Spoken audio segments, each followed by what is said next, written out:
Hello dear students, welcome to all at Meenakshi e tutor. Dear students, अगर आप हमारे channel पर नए आए हैं तो प्लीज चैनल को सब्सक्राइब करें, क्योंकि हमारा चैनल आपको कंपटीशन लेवल के एग्जाम की तैयारी करवाने में मददगार है, जिनके लिंक्स डिस्क्रिप्शन बॉक्स में दिए गए हैं। प्यारे बच्चों, आज की क्विक लर्निंग सीरीज में हमने शामिल किया है इंटेलिजेंस या बुद्धि को, जिसमें से 3 या 4 क्वेश्चन हर बार टेट एग्जाम में आते हैं, जिनके सैंपल भी आपको लास्ट में दिखाए गए हैं।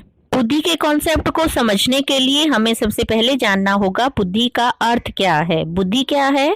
सामान्य अर्थ में तेजी से सीखना, समझना और तार्किक चिंतन जो गुण होते हैं उनको बुद्धि के रूप में हम प्रयोग करते हैं। सामान्य तौर पर हम कहें व्यक्ति में सीखने की क्षमता का जो संबंध है वो बुद्धि से होता है, अर्थात जितनी सीखने की क्षमता होती है उस व्यक्ति में उतनी ही बुद्धि अधिक मानी जाती है।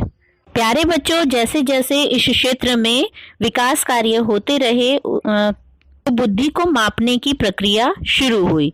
शुरुआत में टर्मन और स्टर्न ने बुद्धि लब्धि का प्रत्यय दिया और बुद्धि लब्धि को मानसिक आयु और वास्तविक आयु के अनुपात से ज्ञात किया जा सकता है। प्यारे बच्चों, यहाँ हम एक सूत्र दे रहे हैं, उस फॉर्मूले के अकॉर्डिंग हम बुद्धि को माप सकते हैं। एग्जाम में बहुत बार इससे संबंधित क्वेश्चन दिए जाते हैं, जैसे एक क्वेश्चन हमने आपके साथ शेयर भी किया है, आप इमेज में देख सकते हैं। इसका फॉर्मूला क्या है और इसका सही आंसर हम यहाँ पे निकाल सकते हैं। बुद्धि लब्धि इक्वल टू मानसिक आयु इंटू 100 बाई वास्तविक आयु। यहाँ एक छोटे से उदाहरण से हम इसको समझेंगे। जैसे एक 8 साल का बच्चा अगर 10 साल की आयु स्तर के जो प्रश्न है या समस्याएं उनको हल कर देता है तो उसकी मानसिक आयु 10 वर्ष मानी जाएगी और उसकी जो एज है वो क्या है, 8 वर्ष।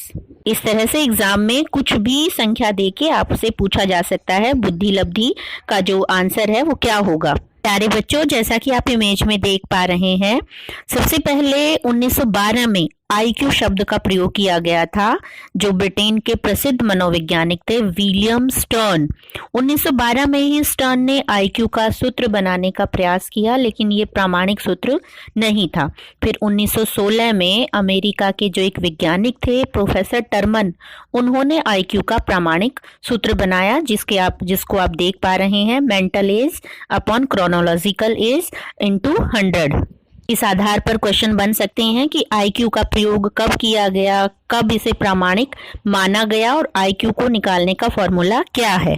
प्यारे बच्चों, अगर जो मानसिक आयु है उसमें वास्तविक आयु को भाग हम देते हैं और भागफल 1 आता है तो बच्चा जो है सामान्य बुद्धि वाला माना जाता है, और अगर 1 से अधिक भागफल आता है तो बच्चा जो है वो तीव्र बुद्धि वाला माना जाता है, और यदि भागफल 1 से कम आया तो बच्चे की जो गणना है वो मंद बुद्धि बालकों में की जाती है। तो इस आधार पर मनोवैज्ञानिकों ने बुद्धि लब्धि का वर्गीकरण किया है, जिससे संबंधित आपके एग्जाम में क्वेश्चन पूछे जाते हैं।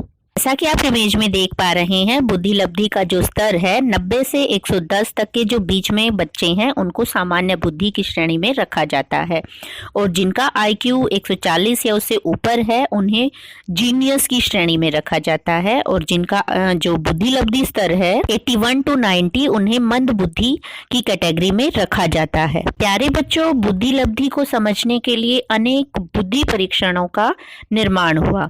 इन बुद्धि परीक्षणों को हम मुख्य रूप से 3 भागों में बांट सकते हैं, जैसे कि आप इमेज में देख पा रहे हैं, शाब्दिक बुद्धि परीक्षण, अशाब्दिक बुद्धि परीक्षण और क्रियात्मक बुद्धि परीक्षण। आगे फिर इनकी कैटेगरी डिवाइड की गई हैं। शाब्दिक बुद्धि परीक्षण को 2 पार्ट्स में डिवाइड किया गया है, व्यक्तिगत परीक्षण और सामूहिक परीक्षण। इसी तरीके से अशाब्दिक बुद्धि परीक्षण को भी 2 पार्ट्स में डिवाइड किया जाता है, व्यक्तिगत परीक्षण और सामूहिक परीक्षण।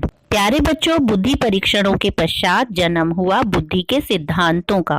तो बहुत सारे सिद्धांतों ने जन्म लिया जिससे रिलेटेड क्वेश्चनिंग की जा सकती है, जैसे आप यहाँ तालिका में देख पा रहे हैं। एक कारक सिद्धांत, बीने, स्टर्न या टर्मन। द्विकारक सिद्धांत, स्पीयरमैन। बहुकारक सिद्धांत, थॉर्नडाइक। समूह कारक सिद्धांत, थ्रस्टन। पदानुक्रमिक सिद्धांत, जेपी गिलफर्ड। तरल ठोस बुद्धि सिद्धांत R.B. कैटल और बहुबुद्धि सिद्धांत हार्वर्ड गार्डनर। ध्यान रहे यहाँ बहुबुद्धि सिद्धांत और बहुकारक सिद्धांत में ऑलमोस्ट बच्चे पजल हो जाते हैं। तो बहुकारक सिद्धांत है थॉर्नडाइक का और बहुबुद्धि सिद्धांत है गार्डनर का। अरे बच्चों, यहाँ थोड़ा सा आपको कारकों को समझा दें, ये फैक्टर्स क्या होते हैं। सबसे पहले हम एक कारक सिद्धांत की बात करते हैं। एक कारक सिद्धांत क्या है कि बुद्धि को समस्त मानसिक क्रियाओं को प्रभावित करने वाली एक शक्ति के रूप में माना जाता है। अर्थात बुद्धि एक तत्व का खंड है जिसका विभाजन नहीं किया जा सकता। जब हम टू फैक्टर थ्योरी की बात करते हैं तो यहाँ इस रिलेटेड क्वेश्चन बन जाते हैं कि टू फैक्टर कौन से हैं। स्पीयरमैन इसके जनक माने जाते हैं। ये टू फैक्टर है सामान्य और विशिष्ट, यानी कि जनरल फैक्टर और स्पेसिफिक फैक्टर। जैसा कि इस रिलेटेड आप क्वेश्चन में देख पा रहे हैं कि टू फैक्टर सिद्धांत के प्रतिपादक कौन थे, तो टू फैक्टर थ्योरी जो है स्पीयरमैन के द्वारा दी गई थी। नेक्स्ट, जब हम थॉर्नडाइक की बात करते हैं तो उन्होंने अपने सिद्धांत में बुद्धि को विभिन्न कारकों का मिश्रण माना है। जैसे इमेज में देख पा रहे हैं शाब्दिक योग्यता, तार्किक योग्यता, स्मृति योग्यता, आंकिक योग्यता, यांत्रिक योग्यता तथा भाषण देने की योग्यता। और इनके अनुसार ये सभी योग्यताएं व्यक्ति के समस्त मानसिक कार्यों को प्रभावित करती हैं। इस रिलेटेड एक क्वेश्चन में आप समझ भी सकते हैं। आप इमेज में देख पा रहे हैं थॉर्नडाइक ने बुद्धि का कौन सा सिद्धांत दिया है, तो यहाँ इसका आंसर होगा बहुकारक सिद्धांत। नेक्स्ट क्वेश्चन में भी आप समझ सकते हैं कि तार्किक बुद्धि किससे संबंधित है, तो यहाँ इसका आंसर होगा थॉर्नडाइक की बहुकारक सिद्धांत से ये संबंधित है। प्यारे बच्चों, मुझे उम्मीद है कि इन सिद्धांतों को आप आसानी से समझ चुके होंगे। नेक्स्ट वीडियो में हम पर्सनैलिटी के कंसेप्ट पर चर्चा करेंगे। तब तक हमसे जुड़े रहने के लिए प्लीज चैनल को सब्सक्राइब करें। Thank you.